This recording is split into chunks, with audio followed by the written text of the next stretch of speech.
کابل ته د افغان سولې لپاره د امریکا متحده ایالاتونو د ځانګړي استازي زلمي خلیلزاد سفر. عبدالسلام ضعیف وایي خلیلزاد د اوربند لس ورځنۍ طرحه چمتو کړې ده.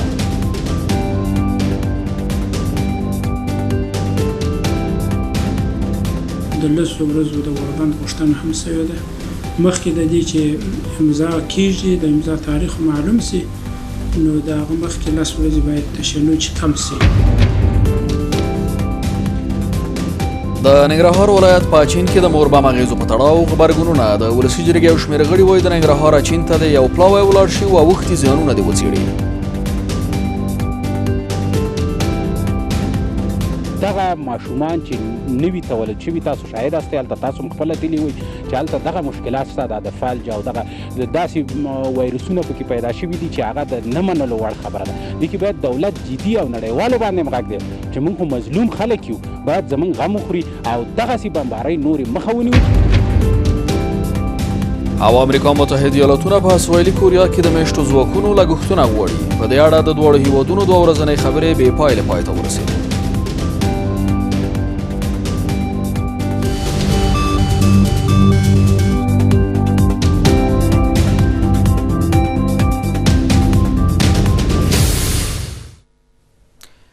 سلام، د شپږو بجو خبري ټولګې ته ښه راغلاست. نن چهارشنبه د 1499 هجري لمریز کال د لیندۍ 28 او د 2019 میلادي کال د ډسمبر 13 نیټه ده.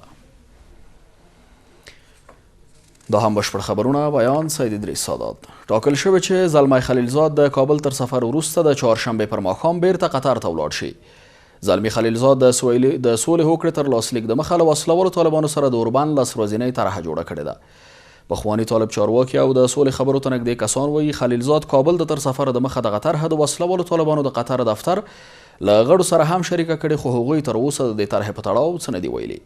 په ورته مهال ولسمشر ماڼۍ وایي زلمی خلیلزاد کابل ته سفر پر مهال له ولسمشر غني سره کتلي او د خبرو اصلي محور یې د اوربند عملي کېدل او له افغانستانه بهر د وسلوالو طالبانو پر پټنځایونو تمرکز و. د افغان سولې لپاره د امریکا ځانګړی استازی زلمی خلیلزاد چې پاکستان ته تر سفر وروسته دوحې ته تللی و د چهارشنبې په ورځ کابل ته په یو ورځني سفر راغلی او په کابل کې پر ولسمشر غني سربیره اجرایي رئیس عبدالله عبدالله او یو شمېر افغان سیاسي مشرانو سره کتلي دي. ولسمشرۍ ماڼۍ وایي چې خلیلزاد له ولسمشر غني سره په کتنه کې په قطر او پاکستان کې د وروستیو کتنو او بحثونو په اړه ولسمشر ته معلومات ورکړي دي. ارګ وایي چې خلیلزاد سره د ولسمشر اشرف غني د خبرو اصلي محور د اوربند تامین او د افغانستان څخه بهر د طالبانو پر پټنځایونو تمرکز و. دیدار آقای خلیلزاد از بحث‌های اخیر و سفرهای اخیری که به قطر و اسلام آباد داشت برای جمهور افغانستان معلومات داد. محور اصلی گفتگوها امروز چگونگی تامین آتش بس بر مذاکره و پرداختن به پناهگاه‌های بیرونی طالبان بود. همچنان در این دیدار رئیس جمهور افغانستان نگرانی خود مبنی بر ادامه خشونت‌ها توسط طالبان ابراز کرد. د افغان سولې لپاره د امریکا ځانګړي استازي تر ولسمشر وروسته له اجرایي رئیس او یو شمېر افغان سیاسي مشرانو سره د سولې په وروستیو پرمختګونو غږېدلی دی. خو پخواني طالب چارواکي او د سولې مذاکراتو ته نږدې سرچینې وایي چې خلیلزاد د پاکستان تر سفر وروسته دوحه کې د طالبانو له مشرانو سره لیدلي او له طالبانو سره د سولې هوکړې تر لاسلیک مخکې د لس ورځني اوربند طرحه جوړه کړې. دوی وایي چې دغه طرحه د طالبانو د قطر دفتر له غړو سره شریکه کړې خو طالبانو تر اوسه په رسمي توګه په دې اړه څه نه دي ویلي. خلیلزاد یوه طرحه ورکړې ده پروپوزل په شکل باندې چې په هغه کې د لسو ورځو د اوربند غوښتنه هم شوې ده. مخکې د دې چې امضا کېږي د امضا تاریخ معلوم شي نو د هغه مخکې لس ورځې باید تشنج کم شي. خو طالبانو ته نږدې کسان او د ولسي جرګې غړي بیا لس ورځنی اوربند د افغانانو په خیر نه بولي او وایي د خلیلزاد دا غوښتنه به طالبان ونه مني. دوی وایي په پخوانۍ مسوده کې ټول مسایل واضح شوي او له توافقنامې وروسته به اوربند وکړي. لس ورځې اوربند تاثیر لري او نه اهمیت نه به طالبان ومني او نه د افغانانو په خیر ده او یو بانه ده. مسوده څنګه جوړه شوې ده پخوا په هغه کې ټول مسایل جای شوی دی. آتش بس ما فکر کنم باید به صورت دوامدار سرش کار شود و یک آتش بس دائمی و همه شمول که همه جوانب را در بر بگیره باید در نظر گرفته شود. زموږ وړاندیز دا دی چې باید اوربند دایمي دپاره وي. دایمي اوربند د افغانانو دپاره څه حاصل کولی شي، نیوی میش حل کولی شي، نیدوی میش حل کولی شي، لس ورځې حل کولی شي. آتش بس‌های موقتی ولو 3 روز باشه ولو 10 روز باشه ولو 1 ماه باشه، اینا بیشتر زمینه‌های تشدید کردن و تشدید یافتن جنگ می باشن و طرف‌های درگیر بیشتر خود برای جنگ آماده میکنن. اینا برای به درد مردم افغانستان به هیچ وجه نمیخوره. کابل ته د افغان سولې په برخه کې د امریکا د بهرنیو چارو وزارت ځانګړي استازي زلمی خلیلزاد سفر داسې مهال دی چې ویل کیږي چې نوموړی بعد د چهارشنبې په ماښام بیرته قطر ته لاړ شي. حکومت باید د ننګرهار اچین ته د موربم اغیزو د څېړلو لپاره یو پلاوی ولیږي. په ولسي جرګه کې د ننګرهار د خلکو استازي د دې ولایت په اچین ولسوالۍ کې د موربم ناوړه اغیزو او هلته د عامو خلکو پر وړاندې د موجودو مشکلاتو څېړلو لپاره د یو پلاوي د لیږلو غوښتنه کوي. وکیلان وایي په اچین ولسوالۍ کې ساري ناروغۍ او جلدي تکلیفونه بیخي ډېر شوي چې د سختې اندېښنې وړ دي. په ورته مهال د جرګې غړي پر حکومت او نړیوالې ټولنې غږ کوي چې د اچین د خلکو وضعیت ته جدي پاملرنه وکړي او د دا ډول ورانکارو بمباریو مخه ونیسي.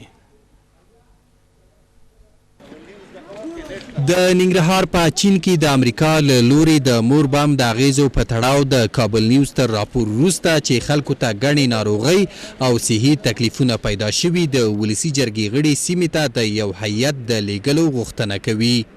په ولسي جرګه کې د ننګرهار د خلکو استازي له حکومت څخه غواړي چې د ننګرهار اچین ولسوالۍ ته د یو پلاوي په استولو سره هلته د مور بم د اغیزو او د خلکو مشکلاتو په تړاو څېړنې ترسره کړي. دوی وایي د بمونو مور نه یوازې سیمه ورانه کړه بلکې هلته میشت عام خلک له جانبي مشکلاتو سره لاس و ګریوان دي.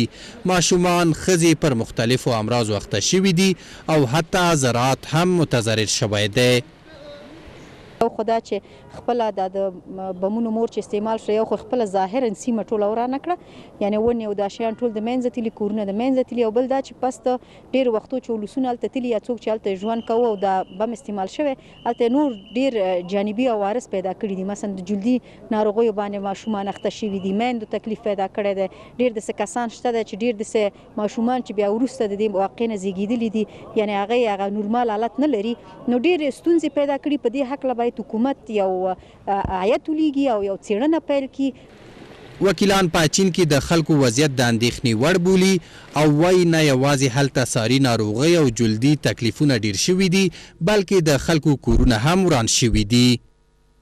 دا یو واقعیت دی چې هلته ساري امراض، مرضونه، جلدي تکلیفونه بیخي ډېر شوي دي چې پارک فامیل کې واړه ماشومان، زنانه، ښځې، سپینګیري دا په جلدي تکلیفونو ککړ دي، دانې پراخېږي، پوستکي نینې روانې دي او دغه امراض پکې بیخي ډېر شوي دي.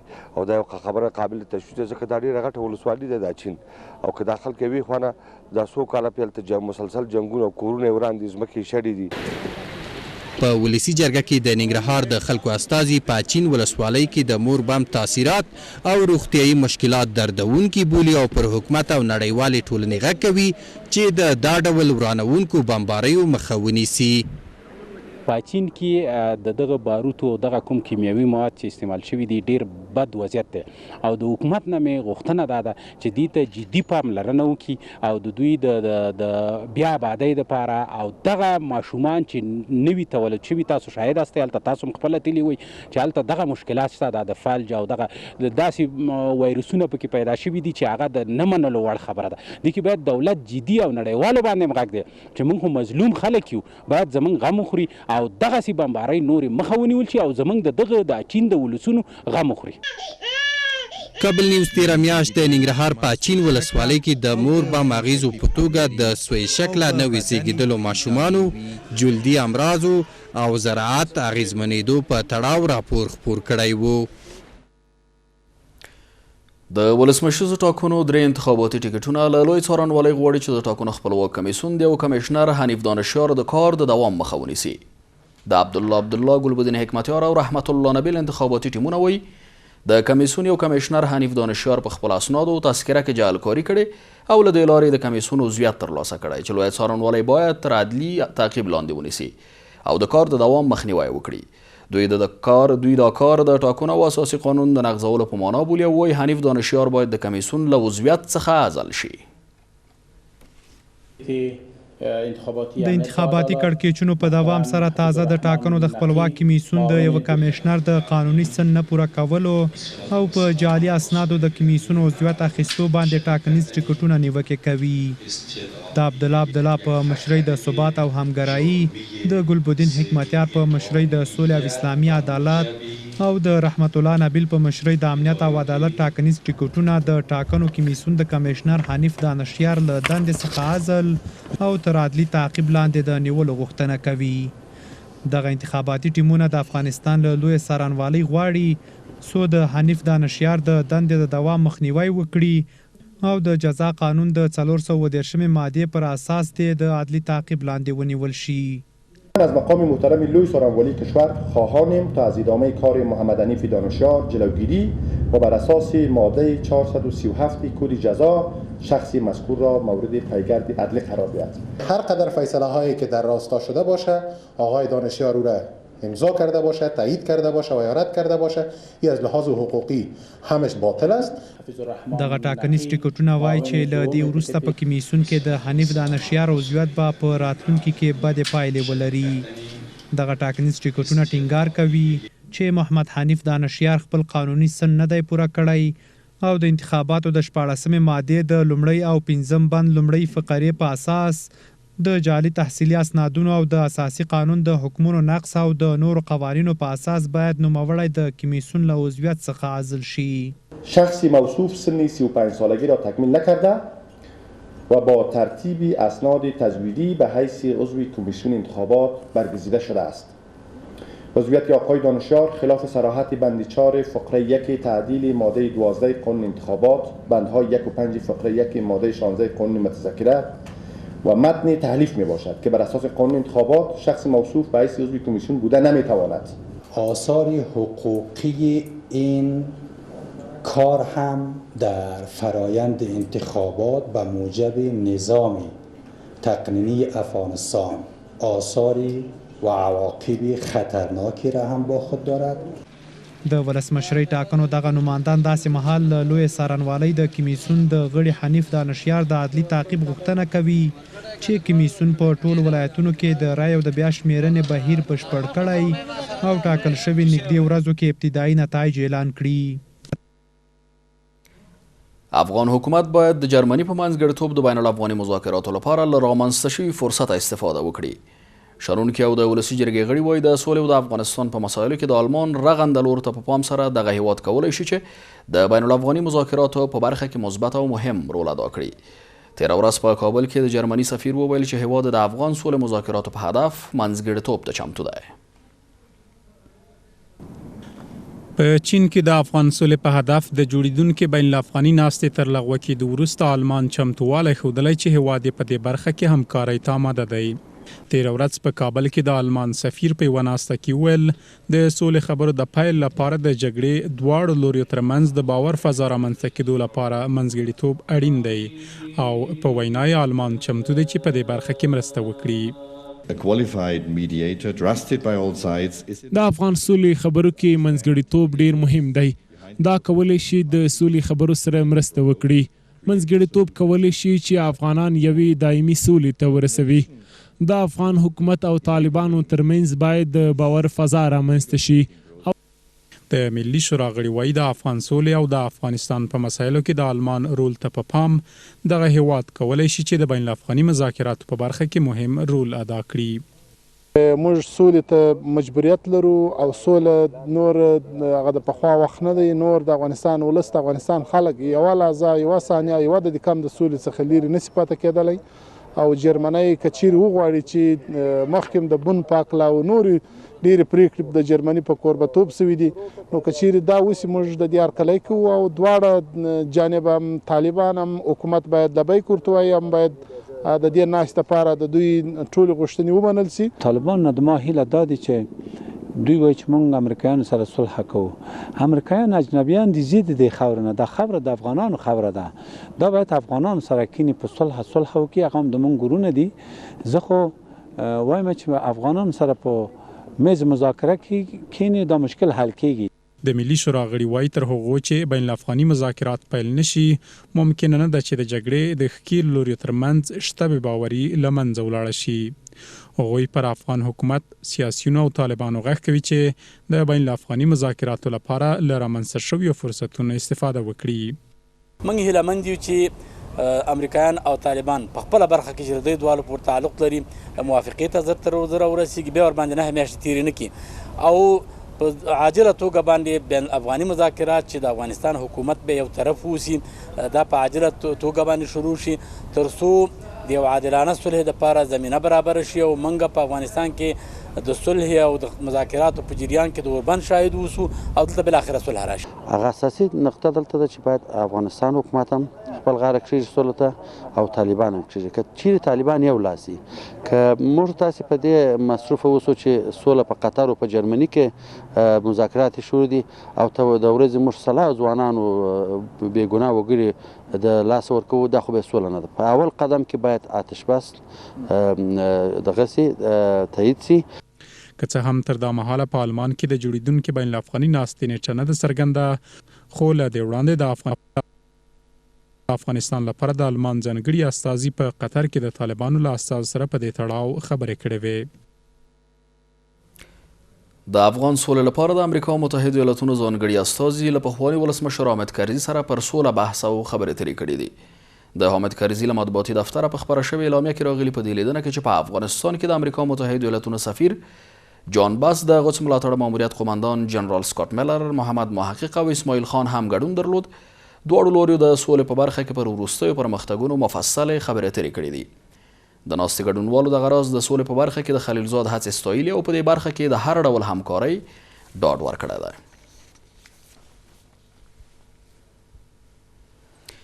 په جوزجان ولایت کې معترضو لاریونوالو د ولایت مقام له بامه د ولسمشر غني عکسونه لرې او څیرې کړي دي.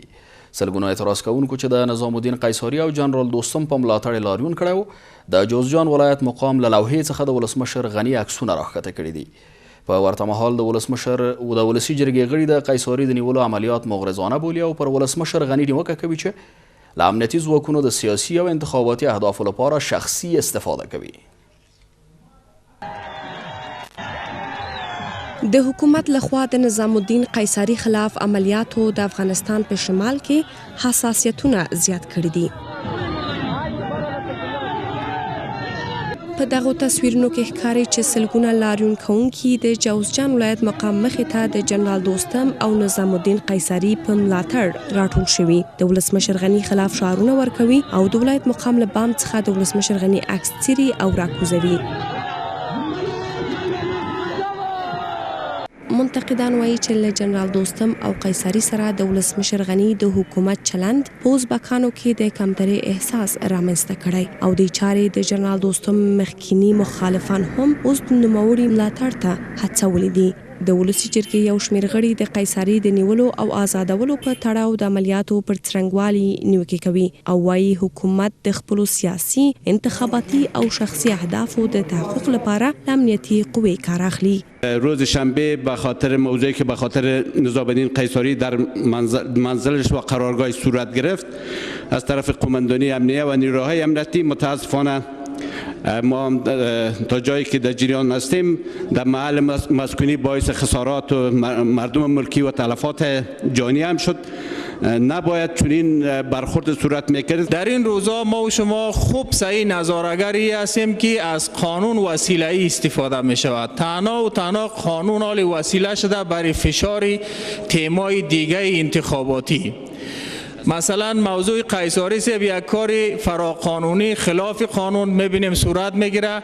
بر ارتباط عملیات بالای قماندان قیصاری که در حدود 11 کشته و بیشتر 31 نفر به اسارت نیروهای امنیتی افتیده و وکیل صاحبا تذکر دادن که اکثریت از میمانای قماندان قیصاری بودن و همونطوری که وکیل صاحبا خودشان میدانند که نظارت یکی از وظایف اساسی خانه ملت است. ما کمیسیون امنیتی و کمیسیون دفاعی را وظیفه میتونم که اگر تعیین بکنن به مزار شریف بره و موضوع عملیاتی که اوجا صورت گرفته همه جانبه بررسی کرده و به مجلس گزارش برن. په جوزجان کې د قیصري او جنرال دوستم پلویانو له لوري د ولسمشر غني خلاف اعتراضونه او د ولسمشر د عکسونو څیرې کول داسې مهال دي چې ویل کېږي نظام الدین قیصري له بلخ ولایت څخه جوزجان ته تللی او اوس مهال د ولسمشر د لومړي مرستیال جنرال دوستم په استوګنځي کې دی. د سرپل کوهستانات ولسوالۍ کې ځای پر ځای شوي بهرني جنګیالي د افغانستان د شمالي ولایتونو د نام نه کولو پلان لري. په ولسي جرګه کې د سرپل استازي خبرداری ورکوي چې د دې ولایت په کوهستانات ولسوالۍ کې د بهرنیو جنګیالیو پر وړاندې پرېکنده اجراات ونه شي دا جنګیالي به شمالي ولایتونه نام نه کړي. په ورته مهال د ولسي جرګې رئیس وایي د 1499 مالي کال قطعیه رد شوې او په اړه یې رایاچونې ته اړتیا نشته. ولسي جرګې نننۍ ناستې امتیازي ساعت پر مهال وکیلانو د هیواد سیاسي امنیتي وضعیت او ځینو نورو مسایلو په اړه څرګندونې وکړې. په ولسي جرګه کې د سرپل د خلکو استازي د دې ولایت په کوهستانات ولسوالۍ کې د ځای پر ځای شوو 80 تنو بهرنیو جنګیالیو موجودیت اندېښمنوونکی ګڼي او په خبره یې که پر وړاندې امنیتي او دفاعي ځواکونه جدي اجراات ونه کړي نو دا جنګیالي به د افغانستان د شمال نام نه کولو پلانونه عملي کړي. مدت 3 ماه میشه که در ولسوالی کوهستانات ولایت سرپل 80 تن از خارجی ها از مملکت‌های مختلف در اوج جابجا شده و پلان‌های بسیار وسیع دارند که اونا در صفحات شمال کشور به خاطر راه اندازی یک عملیات گسترده در ولایت‌های مختلف اونا راه اندازی بکنن. ما چندین بار با وزارت‌های سکتور امنیتی مراجعه کردیم، با ایشان تماس داشتیم و گپ زدیم، همین مسائل در جریان گذاشتیم که جناب وزیر صاحب دفاع وزیر صاحب داخله را که اگر در اینجا توجه صورت نگیره اینا در آینده یک فاجعه بزرگی در مردم صفحات شمال خواهد آورد. په ورته مهال د جرګې ځینې غړي په لوی لارو کې له موټرو څخه د غیر قانوني پیسو اخیستلو ترڅنګ د پکتیکا ګمرک فساد له بریده اوښتی بولي چې په خبره د ورځې 1500 موټر ګمرک ته راځي چې 300 محصول کیږي او 200 نورې پرته له محصول تیریږي چې عواید هم شخصي جیبونو ته ځي. د کابل کندهار، کابل مزار، کابل ننګرهار په سړکونو باندې یو ترازوګان دي یا محلي پولیس دي جناب رئیس صاحب او د ملت د کور درنو استازو ټولې تلې چې دي غیر قانوني د خلکو نه د بربري موټرانو نه پیسې اخلي نه ملي بودیجې ته ځي. دا تاسو هم هیله ده چې دې ته یو هیئت وټاکلی شي. گمرک ولایت پکتیکا یکی از گمرک‌های خوبی فعلا هستند و سرک پخته شدن روزمره به تعدادی 500 موتر میآید که در حدودی 70 تا 80 موتر محصول میشه و دیگه دارایی ملت ای په میل میشه و جیب دزدان و غارتگران میره. وکیلانو د ولسي جرګې نننۍ عمومي ناستې پر مهال د 1490 کال بودیجې قطعې په اړه د جرګې اداري هیئت او ځینو وکیلانو باندې نیوکه وکړه چې د ولس پر ځای د حکومت استازولي کوي. ما با نمایندگی از مردم در این امر کار میکنیم که قطعی که گزارشی مصرف و هزینه بودجه است باید به نمایندگی از مردم دقیق 1 افغانیش باید ما حساب بکنیم. اما برخلاف متاسفانه در روزهای پیشین بعضی از دوستا به نمایندگی از حکومت گپ میزدن. این برای شرمساری خانه ملت تمام میشه. امور مالی و بودجه سپاسگزاری نماییم که روز دوشنبه همین هفته گزارش بررسی ثابت قطعی سال 1397 را به اعضای محترم ولسی جرگه ارائه نمودند که بالای این گزارش طبق عرف رایگیری صورت گرفت و ولسی جرگه تصمیم خود را در مورد 8 ماده گرفتند. بنان این موضوع مختومی است، دیگر مطابق اصول برایگیری نیاز نیست. د ولسي جرګې نننۍ ناستې پر مهال د سیمه ییزو شوراګانو د تنظیم قانون د جرګې غړو له لوري تصویب شو. د بیپول خبریالانو سازمان افغانستان په 2019 میلادي کال کې د خبریالانو لپاره دریم مرګونه یې هیواد اعلان کړی دی. د یاد سازمان د ریپورت له مخې د 2019 میلادي کال په لړ کې 15 افغان خبریالان وژل شوي او دغه کچه په روان کال کې د خبریالانو د تلفاتو د پام وړ کموالی ښیي. د یاد سازمان په ریپورت کې مکسیکو او سوریه د 10 خبریالانو په وژل کېدو سره په ترتیب سره په لومړي او دویم ځای کې راغلي دي. په تیر میلادي کال کې په افغانستان کې د وژل شویو خبریالانو شمیر 14 تنو ته رسېدلی و چې له دې ډلې 11 خبریالان په یو ځانمرګي برید کې ووژل شول.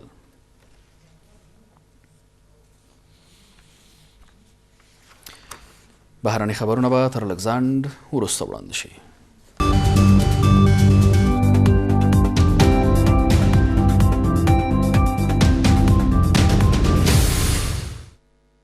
بهرنۍ خبرونو ته ښه راغلاست. په سویلي کوریا کې د میاشتو 28,000 امریکایي ځواکونو د لګښتونو په اړه خبرې بې پایله پاتې شوې. د امریکا متحده ایالتونو او سویلي کوریا ترمنځ د دغو ځواکونو د حضور اوسنۍ موافقه له روان زېږدیز کال سره پای ته رسیږي او د دواړو هیوادونو چارواکو په تیرو 2 ورځو کې په دې اړه پر نوې هوکړې بحث او خبرې اترې کړې دي. راپورونه وایي واشنګټن له سویلي کوریا د دغو ځواکونو د لګښتونو لپاره د کال 15 میلیارډ ډالر غواړي چې سیول یې ورکولو ته چمتو نه ده. ډونالډ ټرمپ وایي امریکایي ځواکونه د نړۍ د امنیت د ساتلو پولیس نه دي او د لګښتونو ډیره برخه یې کوربه هیوادونه ورکوي.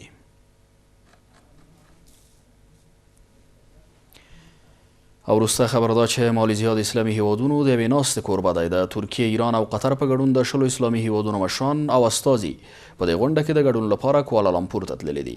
د یاد غونډې اجنډا رسنیزه شوې نه ده، خو ویل کېږي چې د کشمیر، منځني ختیځ او یمن، لانجې او دغه راز په برما او چین کې له مسلمانو لږکیو سره د زور زیاتي ادعاوې د بحث عمده موضوعات دي.